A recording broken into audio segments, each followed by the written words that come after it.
Hello friends, அனைவருக்கும் வணக்கம். இன்று ஒரு தகவல், இன்று ஒரு ஞானத்துல இன்னைக்கு நம்ம பொதுவாக பேச்சுக்காங்க. காலகட்டத்துல நம்ம பெண் குழந்தைங்களுக்கு நிறைய சொல்லி வளர்ப்போம் அந்த காலத்துல. அதுக்கெல்லாம் அதுங்க நம்ம சொல்றத அப்படியே உண்மையா நம்பி அப்படியே நம்பி அது செயல்பட்ட காலம் அது. இப்ப இருக்க பசங்க நிறைய ஞானம் வந்துடுவே கேள்வி கேக்குதுங்க. அவங்க இப்ப ராத்திரில தலைய வாரி முடியெல்லாம் சூட்டி போடக்கூடாது. பொழுது விளக்கு வைக்கிறதுக்குள்ளேயே வாரிடணும் அப்படின்வாங்க அந்த காலம்.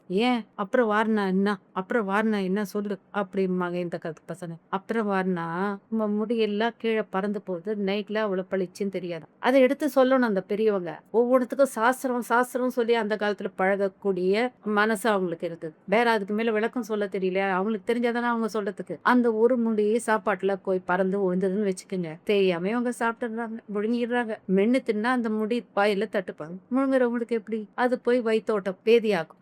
அது உயிருக்கே கூட ஆபத்தா முடியாத சுச்சுவேஷன் ஏற்படும். சில பேர் ரொம்ப ஜாஸ்தியா போச்சுன்னு அதுக்கு என்ன பண்ணுவாங்க அந்த காலம் அதுன்னா, ஒரு நெல்லுல ஒரு சின்ன நூலை சுத்தி அவங்கள முழுங்க வச்சிடுவாங்க. முழுங்கினா அந்த நெல்லு போய் அந்த வயித்துல இருக்க முடிய சுத்தி பாத்ரூம் போறதுல வெளியேறி அவங்களுக்கு அந்த கிராணி கழிச்சல் அது வெளியே போயிடும்னுவாங்க. அதெல்லாம் அந்த காலத்துல அந்த மாதிரி நிறைய விஷயங்க. ஒரு தப்பு நடந்தா எதுக்கு நடக்குது, அதுக்கு என்ன தீர்வு, எல்லாத்தையும் தெரிஞ்சு மரபொருளா வச்சுட்டாங்க. அதுதான் விஷயம் எடுத்து சொல்லணுங்க. நான் சின்ன வயசுல கல்யாணம் புதுசுல பக்கத்து ஊர்ல ஒரு பாட்டி அவங்க பேத்திக்கு சொல்லி இருக்கிறதெல்லாம் கேட்டுங்க.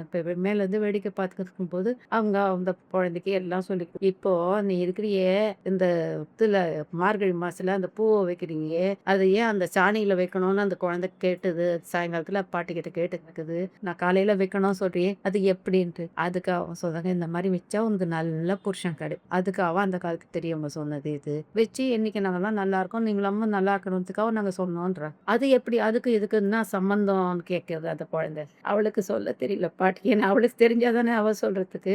அதை வச்சு கும்பிடுறதுன்றது திருவம்பாவையில ஆண்டாள் எப்படி பண்ணிருக்கா, கூட சிநேகிதிங்களெல்லாம் அழைச்சிக்கின்னு ஆத்தங்கரையில போய் குளிச்சு பகவானை வீட்டுக்கு பூவெல்லாம் பறிச்சு அந்த வச்சு பூ கட்டி அந்த கிருஷ்ணனை கூப்பிட்டுட்டு அவனை கும்பிடும் போது அவனை போல நல்ல அறிவும் அழகும் நிறைஞ்சவன் புருஷனா வருவான்னு நம்பிக்கை அப்படின்னு சொன்னாங்க. அதை வச்சு அவங்க கும்பிடுறதுக்கு இந்த விடிய கோலம் போடுற இடத்துல அது பச்சை பசேல்னு எல்லாருக்கையும் இப்ப அட்ராக்ஷனுக்கு கலர் கலரா ரங்கோலி போடணும். அப்ப அந்த மாதிரி கிடையாது, அவங்களது தினசே வேற. அந்த ஒரு சின்ன விஷயத்துக்கே பாருங்க, ராத்திரில ஏன் தலைய வரக்கூடாது, நகத்தை ஏன் கடிச்சு துப்பக்கூடாது, வாசப்படி மேல ஏன் உட்காரக்கூடாது, இப்படி நிறைய கேள்வி கேக்குதுங்க பசங்க. ஒவ்வொன்றுத்துக்கும் சயின்டிபிக்கா அர்த்தம் சொல்ல தெரிஞ்சா சொல்லுங்க, இல்லாட்டி அட்வைஸ் பண்ணாதீங்க தயவு செஞ்சு. எதுவா இருந்தாலும் சயின்டிபிக்கான ப்ரூஃபோட இந்த காலத்து பசங்க கேக்குறாங்க. அவங்களுடைய தன்மையும் காலகட்டமும் வேற. இப்போ அதுக்கு பதிலா அவங்களுக்கு என்ன, நல்ல தைரியமா இருக்கணும். நீங்க எல்லாரும் சின்ன வயசுல இருந்தே எல்லா குழந்தைங்களுக்கும் கத்து கொடுத்துற காலமா போயிடுத்து. இப்போ வேற மாதிரி ட்ரெண்ட். ஆனா காலங்காலமா